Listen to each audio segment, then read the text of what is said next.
Hey everybody, welcome to the True North Life Homestead. Today, we're irrigating the orchard!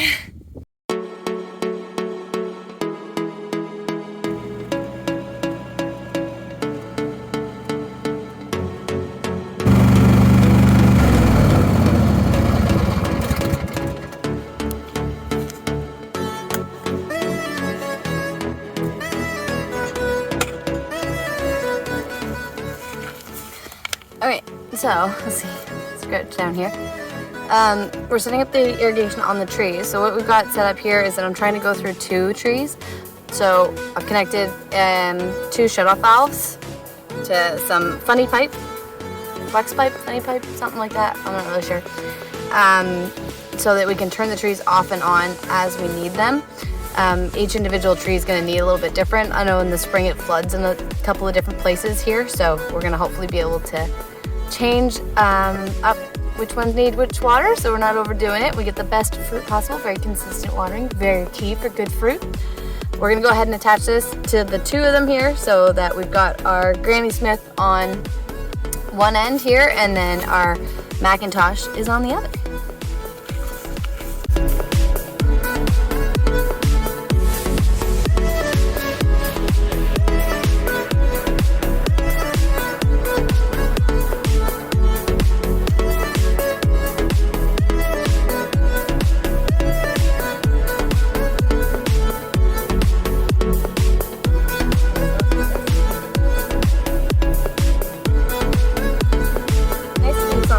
So that you have all the heat coming up and it's flexing the pipes, which is awesome.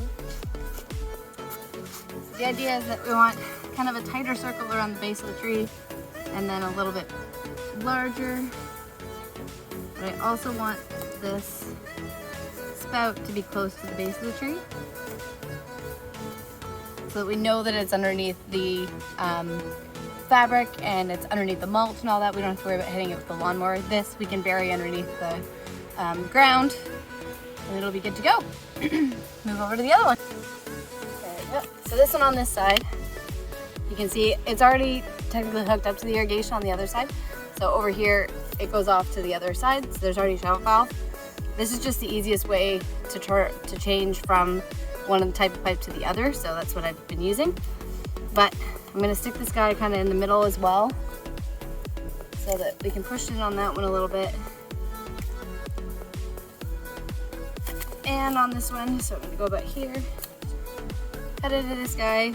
There's holes on these pipes because it's a drip line, about every foot on these ones. So we don't want to get the actual drip part, so we're just going to go a little bit off. T goes in.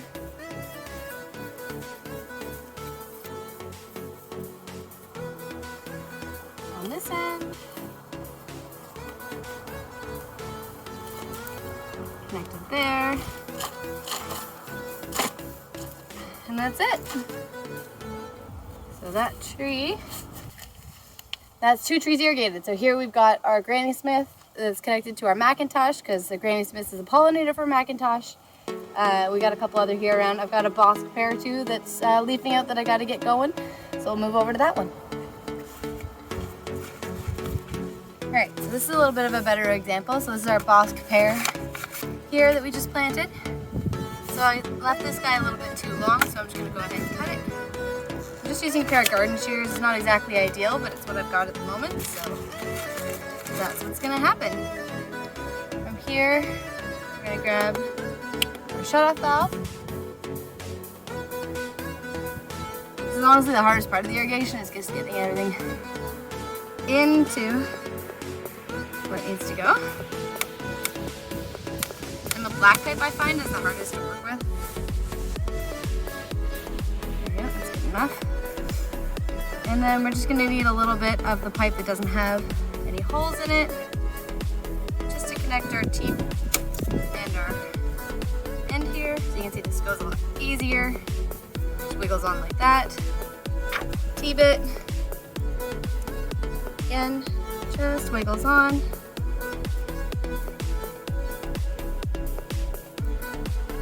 Like that. So now we've got our shutoff valve, our T-post. T-post. It's not a T-post, it's a T-connector. We go both ends of the irrigation on here.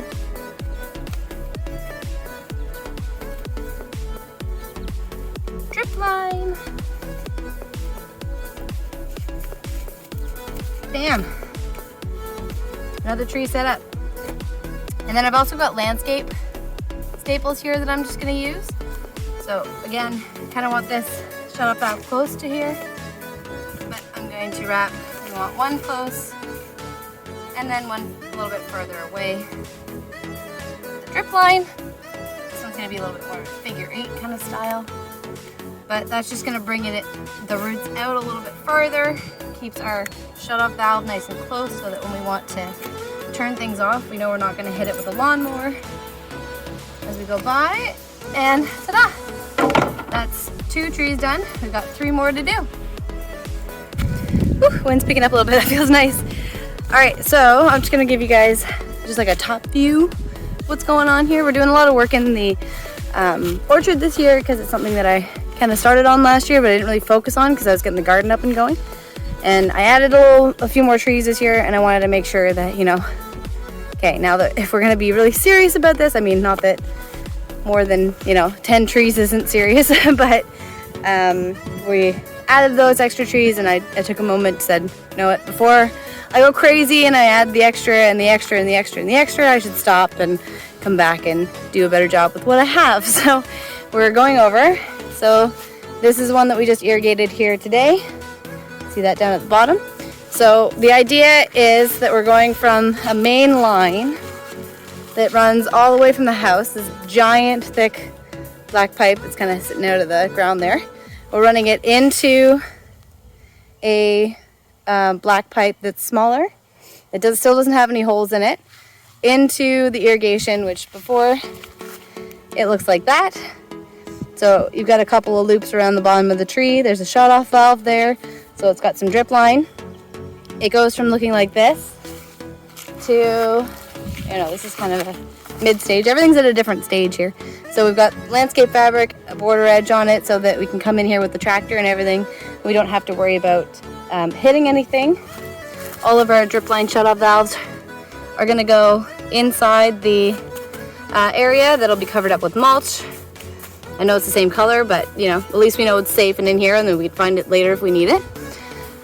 And then it turns into a very beautiful, very easy to look at, very easy to maintain, self-watering fruit tree. So that really the only thing we have to come out here and do is in the early spring, like when they're dormant, is we'll come out and we'll prune them. And then in a couple of months, like about a month later in our zone, is zone 5B, about a month later we come out, spray them for dormant oil so that we don't have any overwintering bugs or fungus or anything on them. And then after that we come out and we basically just have to wait until the fruit shows up, which is great. So we've got a cherry over here that's leafing out beautifully. It's a ground cherry.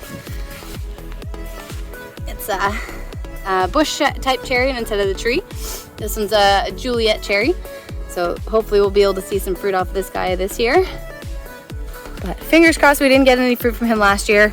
Our Gala and the Honeycrisp that we're also going to be irrigating today, I'm seeing flowers on them, so we're fingers crossed that nothing goes wrong. We can keep this watering consistent and we can get those because those are a little bit more higher prized fruits, especially in our area. So fingers crossed for fruit. I'm so excited. And like with all these fruit trees that we have here, if you guys have one fruit tree, you know how much comes off of a fruit tree. And we've got 11 now, so we're gonna be overrun. So our a mass inflection of all the jams and jellies and pies and fillings and canned goods that will include things from these trees, of course.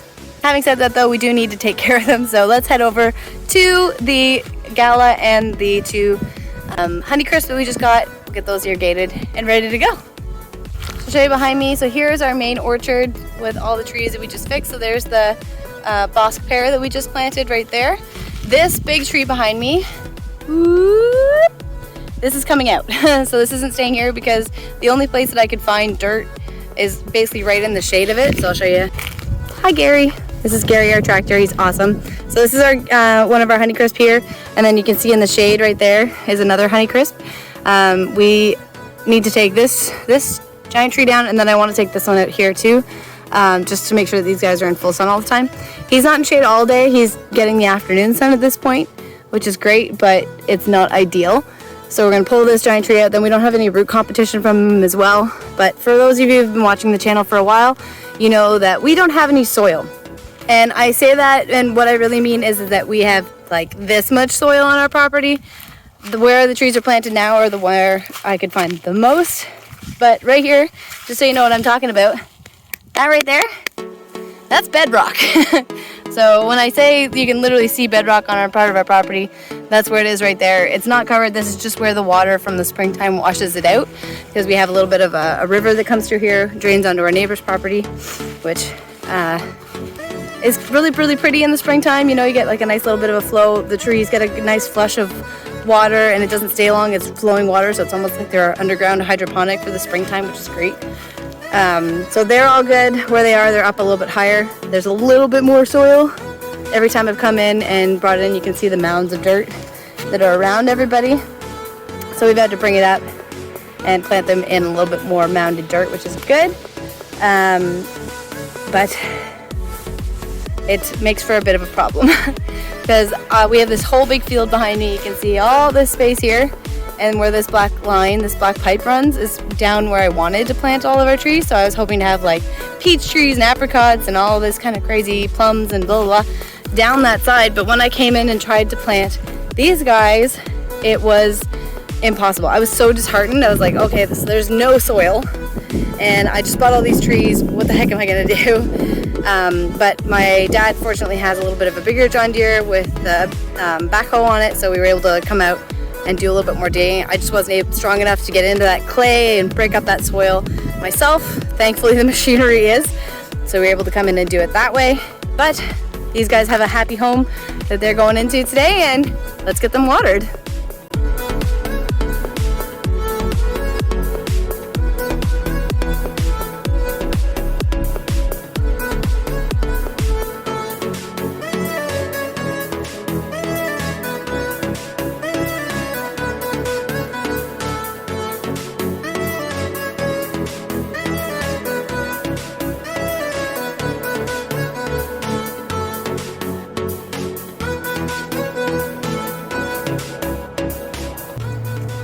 Already a bumblebee out here, that's awesome.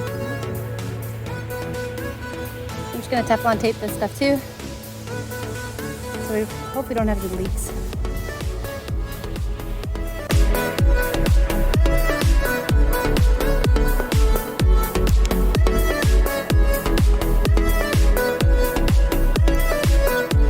There we go, so that'll go from our big pipe into our funny blue pipe, or funny black pipe. And we can get these guys all capped off, and this will be the end of our irrigation run on this side.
Oh my gosh. Oh, that feels so good. Every single fruit tree on the property has irrigation on it. Oh man. Okay, so for those of you who are just joining in, welcome. Hit that subscribe, that like, give us a comment. It all helps us, and it's a lot of hard work out here, but it's so worth it. So a couple years ago when we first started this, when I first brought out had our first fruit trees, a couple of friends of ours gave them to us for our wedding. Thank you so much to those people. You started a beautiful journey. But I was trucking water out here sometimes 3 times a day in the middle of summer, and it was just garbage like bins, the ones with wheels out. It's a half a kilometer from our house out to here, so it's far. And doing that with 2 bins of water was awful. I only did that for 1 year, and then I was like, hey, this has got to change. I saved every single penny that I could possibly find, and it's happening. I'm so happy. So that started this journey, and everything out here right now is irrigated until I buy more trees. But everything right now, the irrigation in the orchard is done. How often on a homestead can you say that a project is partway done? Like this section, you don't need to worry about it. Flick that switch for the on and you're good to go all year. Thank freaking God, because it's 30 degrees out here. It's probably going back down to freezing in like in a week, because you know, it's Canada. It's crazy. But I am so over the moon right now. I cannot wait for these fruit trees. I cannot wait for everything that they have to offer. Like, I mean, look at this. They're already flowering. Bam, right there. Those are gonna be apples. So again, this is a Honeycrisp. That one over there is a Gala to pollinate our Honeycrisp. I got 2 of them because I'm bougie like that, because Honeycrisps are expensive. I'll give you a little bit of a tour here for the rest of the trees as we go down. These things are super crappy, super spiky, ouchy bushes that are going away. Bye-bye, hate you. Apricot Tintin, Bosc pear, no, that's a Bartlett pear. Juliet shrub, Macintosh behind it on the very far side. Granny Smith pollinator for the Macintosh. This was a 4 variety, it's now a 2 variety of pear with the Bosc and the Bartlett. Bosc pear on the other side of it is a pollinator for this guy and that guy. This is a plum tree. I'm pretty sure it's an American purple plum, which is an amazing pollinator. I need to find another tree for that, so I mean, 30 seconds later after I said it's finished, it's not. But for all of these current trees that I have on the property, it's done! Everything after this is like nitpicky kind of stuff, but everything right now gets water. It's gonna get the mulch, the border, and the weed fabric, so we don't have to worry about them. And that's it. Thank you so much for hanging out with me while I do this. It's been an incredible day. I had no idea I would get this much done. I'm so happy. I hope you guys take inspiration from this and want to irrigate everything on your property, because I no longer have to water any of this ever again. This is all good to go until something breaks, which I just did it, so it won't for a while. And I cannot be happier. So thank you so much, guys, for watching today. If you guys are new here, hit that subscribe button. Make sure you like this video, and I'll see you next time. Bye!